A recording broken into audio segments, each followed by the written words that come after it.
আচ্ছা, আজকে আমি তোদের লেসন 1 থেকে শুরু করব। ঠিক আছে, কি লেখা আছে?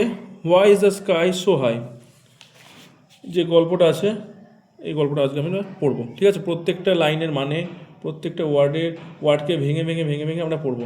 ওইভাবেই কিন্তু মুখস্থ করতে হবে। তার কারণ পরীক্ষায় লাইন তুলে প্রশ্ন থাকবে। তোদের তো মেন টার্গেট এবার বৃত্তি পরীক্ষা। বৃত্তি পরীক্ষা তো দেখলি কতজন ফার্স্ট হলো। ঠিক আছে, অনেকজন সেকেন্ড হয়েছে। ফার্স্ট সেকেন্ড থার্ডটা কপালের ব্যাপার, ভালো রেজাল্ট করতে হবে সবাইকে, তাই তো? তো সেইভাবেই আমরা পড়ায় এগোবো।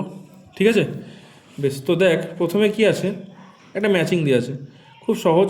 ম্যাচ কলম এ উইথ কলম বি, এই ম্যাচিংটা আমাকে করতে হবে। রুল আছে কারো কাছে?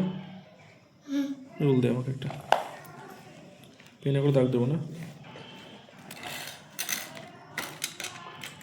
আচ্ছা, এইটা দেখ, এখানে এই কলম এতে 4টে ছবি দেওয়া আছে, আর কলম বিতে কিন্তু অনেকগুলো মানে 4টে সেন্টেন্স লেখা আছে। ঠিক আছে, যেগুলো আমাকে বুঝে আমাকে ম্যাচিংটা করতে হবে। এখানে যে ছবিটা দেওয়া আছে, এই ছবিটা কিছু ছবি, একটা সূর্যের ছবি, তাই তো? এখানে আমি আগে 4টে ছবিগুলো দেখে নিই। এদিকে কি ছবিটা দেওয়া আছে? একটা মেঘের মতো লাগছে। এখানে দেখছি দুটো স্টার, তারা জ্বলছে দেখছি। আর এখানে দেখছি একটা চাঁদ আছে। আর এটা আছে কলম এতে, এই 4টে ছবি আছে। কলম বিতে ছবি কী কী লেখা আছে? ব্রিংস রেন, বেশ, খুব ভালো কথা। তারপর আছে gives us light and heat. এখানে আছে shines at night and changes it shape. আর আছে টুইঙ্কল। তো এবারে আমাকে ম্যাচিংটা করতে হবে। এখানে সূর্য আছে। আচ্ছা, সূর্য যে আছে, সূর্য ইংরেজি কি? সান। আমরা দেখ এই জায়গাটায় পেলাম gives us light and heat, আমাদেরকে আলো এবং তাপ দেয়। কে দেয়? সূর্য দেয়, মেঘ দেয়, চাঁদ, তারা দেয়, নাকি চাঁদ দেয়? কে দেয়?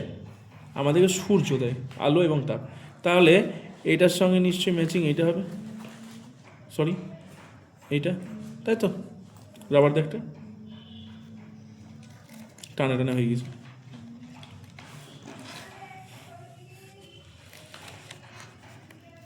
তাহলে gives us light and heat, আমাদেরকে আলো এবং তাপকে দেয়? সূর্য দেয়। তাহলে এটার সঙ্গে এটা ম্যাচিং হয়ে গেল। তারপর দেখছি ব্রিংস রেন, বৃষ্টি কোথা থেকে হয়? মেঘ থেকে বৃষ্টি হয়। তাহলে মেঘের সঙ্গে বৃষ্টির সম্পর্ক আছে, ম্যাচিং করে দিলাম, হলো। এরপরে এদিকে দেখছি স্টার আছে। আমরা যখন ছোট ছিলাম তখন আমরা একটা রাইমস পড়েছিলাম, টুইঙ্কেল টুইঙ্কেল লিটল স্টার, পড়েছিলাম না? তো এখানেও সেরকমই দেখ, মিট মিট, এই যে টুইঙ্কেল টুইঙ্কেল লিটল স্টার। তাহলে এর সঙ্গে কিন্তু এর ম্যাচিংটা হবে, তাই তো? আরেকটা পড়ে আছে কি? Science at night and changes it's shape. মানে আমরা এটায় যে জিনিসটা সম্বন্ধে বলেছে সেটা রাত্রে দেখতে পাওয়া যায়, রাত্রে চকচক করে। আর এর কিন্তু শেপ বলতে আকারটা কিন্তু পরিবর্তন হয়। তার কারণ আমরা জানি যে যখন পূর্ণিমার সময় চাঁদ গোল থালার মতো দেখায়, আস্তে আস্তে চাঁদটা ছোটো হতে লাগে। আর অমাবস্যার সময় চাঁদকে দেখা যায় না, অর্থাৎ আস্তে আস্তে কিন্তু শেপগুলো চেঞ্জ হয়। তাহলে সেটা কিন্তু একমাত্র চাঁদেরই হয়। ঠিক আছে, তাহলে এটা গেল, বোঝা গেল? আচ্ছা, নেক্সট আমরা পড়ায় চলে যাব।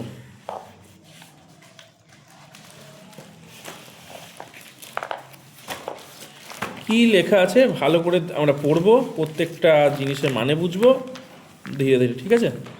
আর আমরা পুরোটাই দেখ ক্লাসের মধ্যে কিন্তু রেডি হয়ে যাবে, পুরোটা ক্লাসের মধ্যে রেডি হয়ে যাবে। প্রথমে কি লেখা আছে? ইট ওয়াজ 10 o'clock ইন দ্য নাইট। এটা ছিল কি না, তখন রাত্রি 10টা, তখন ছিল রাত্রি 10টা। মিমি অ্যান্ড রাজু, মানে মিমি এবং Raju had not yet gone to bed, তখনও কিন্তু বিছানায় শুতে যায়নি বা ঘুমোতে যায়নি। দে ওয়ান্টেড, তারা চেয়েছিল, টু হিয়ার, শুনতে, a bedtime story from their mother, মানে তার মায়ের কাছ থেকে ঘুমোবার আগে গল্প। ঠিক আছে, তাহলে মিমি এবং রাজু কী চেয়েছিল না, তার মায়ের কাছ থেকে ঘুমোবার আগে গল্প শুনতে চেয়েছিল, তাই তো? তাহলে এখান থেকে প্রশ্ন তোদেরকে দিতেই পারে যে কারা তার মায়ের কাছে গল্প শুনতে চেয়েছিল না, মিমি অ্যান্ড রাজু। ঠিক আছে, so Mimi and Raju's mother, এই যে রাজুজ আর এর যে অ্যাপোস্ট্রফি এস দেওয়া আছে এর মানে হচ্ছে রাজুর, আমরা যে বাংলা লিখি না রয়াকার প্রয়োগ হর্ষু র, সেই রয়ের ব্যবহার হচ্ছে এটা, ঠিক আছে। Mimi and Raju's mother lay down with them on the bed, তাহলে মিমি, সো মানে কি তাই মিমি অ্যান্ড রাজুজ মাদার, মিমি এবং রাজুর মা লে down with them on the bed, তাদেরকে বিছানায় নিয়ে গেল শুতে। অল রাইট দেন, চলো ঠিক আছে। মাদার সেড, মা বলল, তাহলে কি বললো? অল রাইট দেন মানে তাই হবে।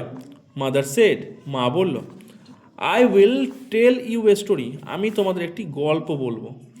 I will tell you a story, আমি তোমাদের একটি গল্প বলবো। আই হিয়ার্ড দিস, আমি এটি শুনেছিলাম। ফ্রম মাই মাদার, আমার কাছ থেকে। When I was your age, যখন আমি তোমাদের বয়সে ছিলাম। যখন আমি তোমাদের বয়সে ছিলাম তখন কিন্তু আমি এটি আমার মায়ের কাছ থেকে শুনেছি। এই যে আই ওয়াজ ইয়োর এজ, ঠিক আছে, ঠিক আছে। What is the story all about, গল্পটি কি সম্বন্ধিত? মিমি অ্যান্ড রাজু আস্কড, মিমি এবং রাজু জিজ্ঞাসা করলো। অল এক্সাইটেড, সবাই তো খুব উৎসাহের সঙ্গে উদ্গ্রীব হয়ে আছে যে কী গল্প, কী গল্প, যেটা কিনা আমার মা, আমার মায়ের মানে মা তার মায়ের কাছেও শুনেছে, তাহলে তো গল্পটা খুব ভালো গল্প হবে, তাই তো? তাহলে মায়ের মা কি হয়? দিদা। আর আমরা তো ঠাকুমা দিদার কাছ থেকে তো গল্প শুনতে সত্যি বেশি ভালোবাসি, তাই তো? বেশ, ইটস অ্যাবাউট দ্য স্কাই, তার মা তখন বলছে এটা আকাশ সম্বন্ধিত। মাদার সেড স্মাইলিং, এই স্মাইলিং মানে হচ্ছে মৃদু হাসা, ঠিক আছে, হালকা মুচকি হাসা, ঠিক এরকম করে, ঠিক আছে। আর লাভ মানে হচ্ছে হা হা হা হা করে জোরে হাসা, ঠিক আছে। তাহলে কি বলছে? এটা আকাশ সম্বন্ধিত। মা মৃদু হেসে বলল, do you want to hear it, তোমরা কি এটা শুনতে চাও? এখানে ইউ মানে কিন্তু শুধু তুমি নয়, ইউটা কিন্তু সিঙ্গুলার ফর্মে হয়, প্লুরাল ফর্মে হয়। ইউ সিঙ্গুলার ক্ষেত্রেও ইউ আছে, প্লুরালের ক্ষেত্রে ইউ আছে, তুমি তোমরা, ঠিক আছে।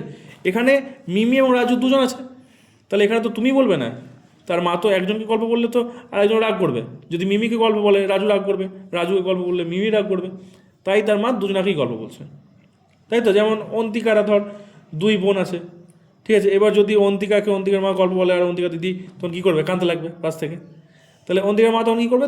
দুই বোনকেই কিন্তু গল্প শোনাবে। ঠিক এখানে মিমি এবং রাজু দুই ভাই বোন, ওদের দুজনেকেই কিন্তু গল্প শোনাচ্ছে, তাহলে এখানে এই ইউটা কিন্তু প্লুরাল ফর্মে আছে, ঠিক আছে। Do you want to hear it, তোমরা কি এটা শুনতে চাও? ও ইয়েস, হ্যাঁ অবশ্যই। দে সেড, তারা বললো, যে তারা অর্থাৎ দুই ভাই বোন।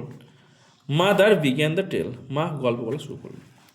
লং এগো, অনেক আগে, everybody could touch the sky, তাহলে অনেক আগে এভরিবডি সকলেই আকাশকে ছুঁতে পারত, ঠিক আছে, স্পর্শ করতে পারতো। টাচ বলতে স্পর্শ করা। The sky stretched like an umbrella over the earth, আকাশটি পৃথিবীর ওপর ছাতার মতো প্রসারিত ছিল, ঠিক আছে। The sky stretched like an umbrella over the earth, তাহলে কি না, আকাশটি প্রসারিত ছিল কিসের মতো? ছাতার মতো। কোথায়? ওভার দ্য আর্থ, পৃথিবীর ওপর, ঠিক আছে। হি বলতে সে, he played with the little children, এখানে এই যে হি বলতে দ্য স্কাইয়ের কথা বলছে, স্কাইয়ের কথা বলছে, তাহলে he played with the little children, সে ছোট শিশুদের সঙ্গে খেলতো, সে ছোট শিশুদের সঙ্গে খেলতো। কে খেলতো? স্কাইয়ের কথা বলছে, ঠিক আছে। দে থ্রিউ বলস অ্যাট হিম, তারা, এখানে দে বলতে তারা, এই তারা বলতে ওই ছোট শিশুদের কথা বলছে, চিলড্রেনদের কথা বলছে। দে থ্রিউ বলস অ্যাট হিম, তারা তার দিকে বল ছুটতো। এই হি কিন্তু স্কাই, আর দে বলতে চিলড্রেন। হি থ্রিউ দ্য বলস ব্যাক, সে তাদের দিকে বলটা আবার কী করতো? ছুঁড়ে ফেলতো, অর্থাৎ সে তো খেলা করছে, সে বল ছুড়াছুড়ি খেলা করি না আমরা, আমি ওকে ছুটবো, ও আমাকে ছুটবে, এইভাবে ছোটো শিশুরা আকাশকে বল ছুটতো, আকাশও কিন্তু তাদের দিকে বল ছুটতো, ঠিক আছে। The sky and the children loved together in happiness, তাহলে কী বলছে? দ্য স্কাই, আকাশটি, অ্যান্ড এবং দ্য চিলড্রেন, শিশুরা, লাভড টুগেদার, একসঙ্গে হাসতো, ইন হ্যাপিনেস, আনন্দের সঙ্গে, ঠিক আছে। The sky was very close to the earth, আকাশটি, দ্য স্কাই, আকাশটি, ওয়াজ ছিল, very close to the earth, পৃথিবীর খুব কাছে, ঠিক আছে, বোঝা গেল? এই পর্যন্তই কিন্তু পড়া থাকবে, বেশি আমরা পড়বো না। তো গল্পটা আশা করছি বুঝতে পারলাম। এইভাবেই কিন্তু আমরা প্রত্যেকটা ওয়ার্ড কেটে কেটে মানে সেন্টেন্সটা পুরোটা পড়ে নিলাম, দিয়ে গল্প বলার মতো করে পড়লাম, ওইভাবে কিন্তু পড়লে মুখস্থ হবে না, মুখস্থই করা হবে, সেটা কিন্তু দীর্ঘদিন আমাদের কিন্তু স্থায়ী হবে না। ঠিক আছে, আমরা চেষ্টা করব প্রত্যেকটা ওয়ার্ডকে ভেঙে ভেঙে তার মানে করা। তারপরে যেমন আমরা বাক্য করি, যেমন অনেকগুলো শব্দ দিয়ে বাক্য রচনা করতে দেয় উল্টোপাল্টা করে লিখে ঠিকঠাক সাজিয়ে, ঠিক তেমন আমরা প্রত্যেকটা ওয়ার্ডে যদি মানে জেনে থাকি না, কোনো ইংরেজি পড়াই কিন্তু আর কঠিন হবে না। ঠিক আছে, তাহলে আমরা এইভাবেই পড়বো। আচ্ছা, তোমাদের এতদূর কিন্তু পড়া থাকলো, আমি কিন্তু পরের দিন এটা মুখস্থ নেব। ঠিক আছে, প্রত্যেকে কিন্তু ভালো করে পড়বা।